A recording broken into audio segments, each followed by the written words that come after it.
name is Maxwell Wahome. I'm 37 years old. I'm the Chief Executive Officer at Longhorn Publishers Limited. Longhorn Publishers Limited is a public listed company at the Nairobi Stock Exchange and the only listed publishing house in Africa. So my background, I studied at the University of Nairobi, a Bachelor of Commerce in Accounting, and I graduated in 2005. Then I joined PricewaterhouseCoopers in Nairobi, the Audit and Assurance Department.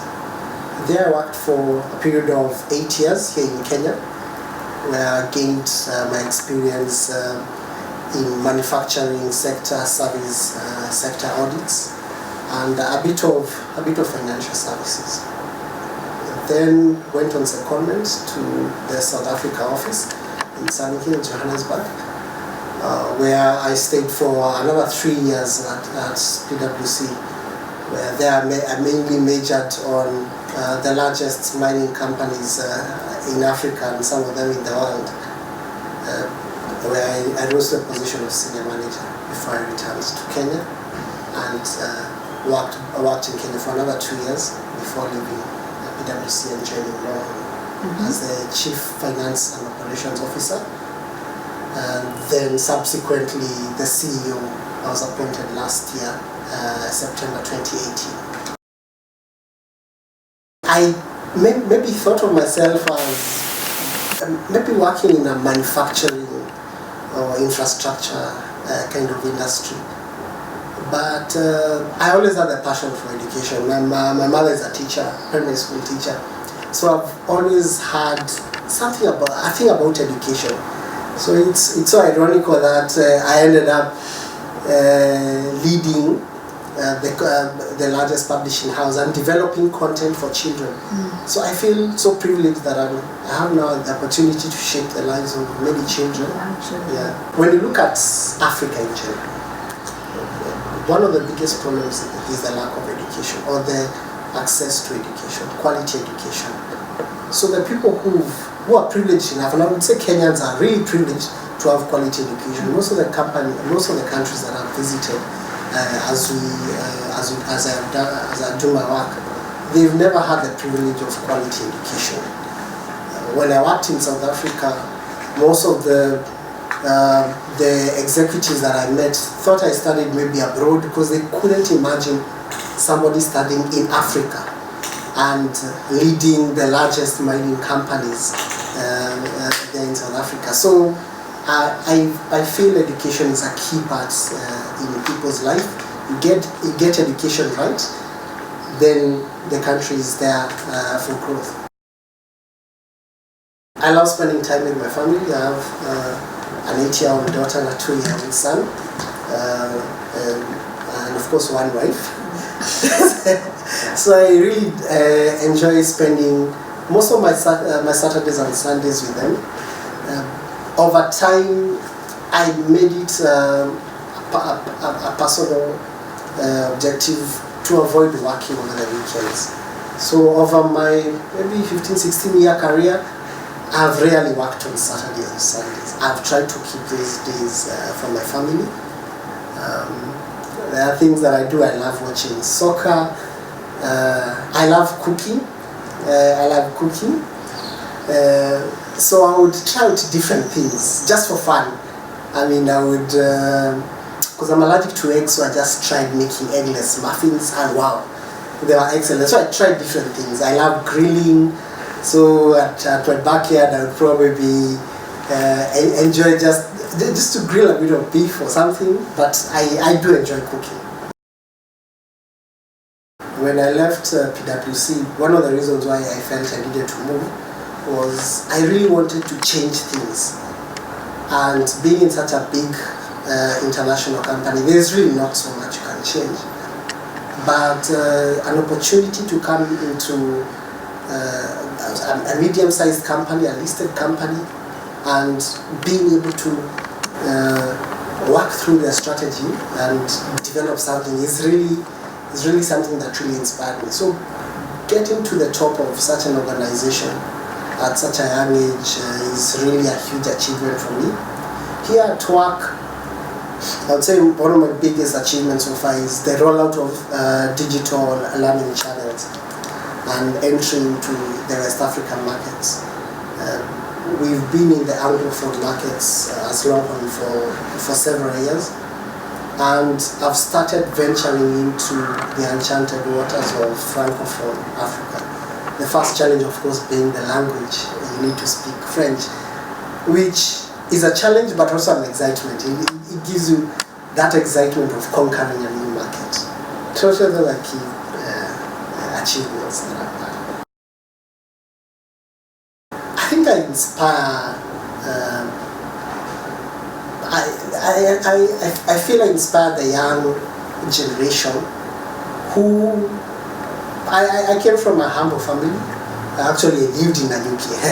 I schooled in Nanyuki, high school went to Nyeri. So coming from that far the background, I've been lucky, raised by a single mom.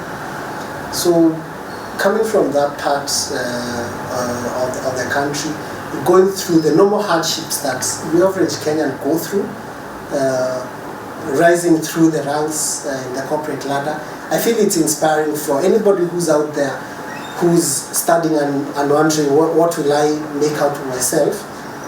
You can actually, it's all within your control. You are not limited in any way. You just need to take the opportunities, and the opportunities never come in a simple way.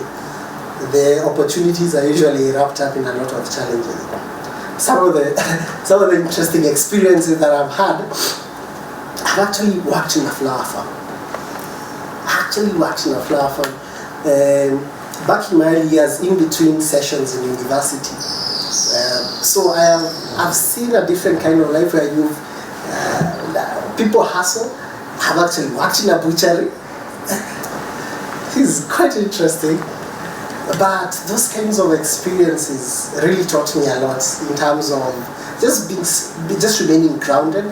You don't really need to. Being grounded is so important in career development and personal development, and just being true to yourself, true to what you believe in.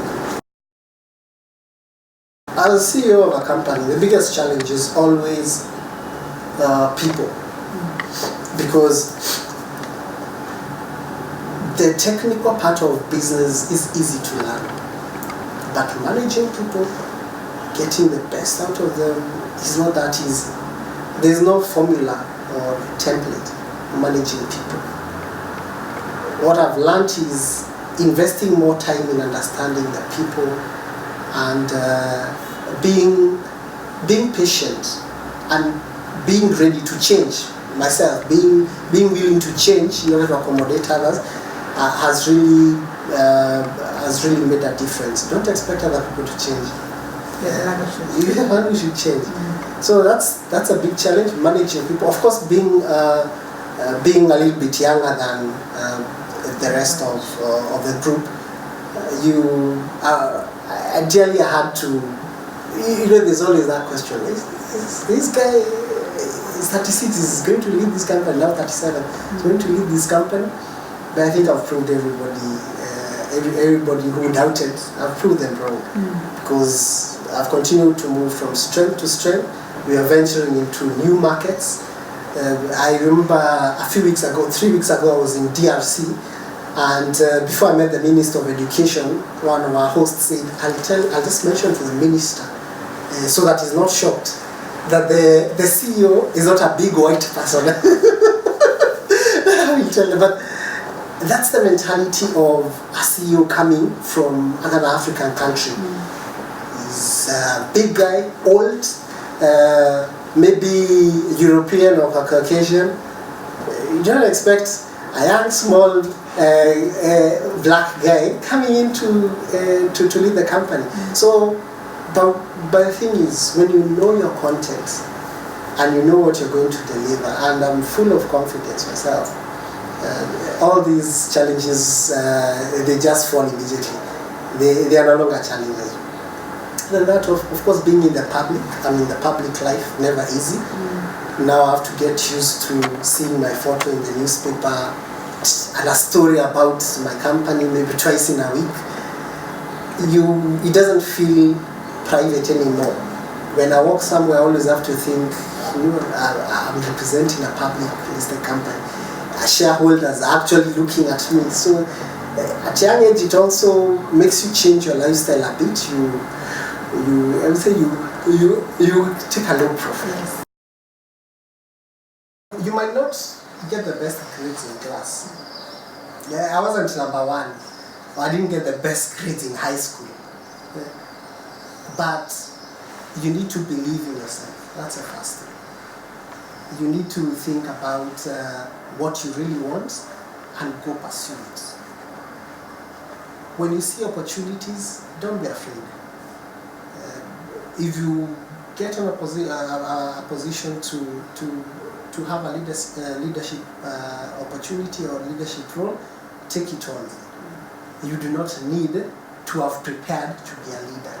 Everything you've learned your whole life is supposed to prepare you for that ultimate dream or that big job that you want or that big company that you want to build on your own.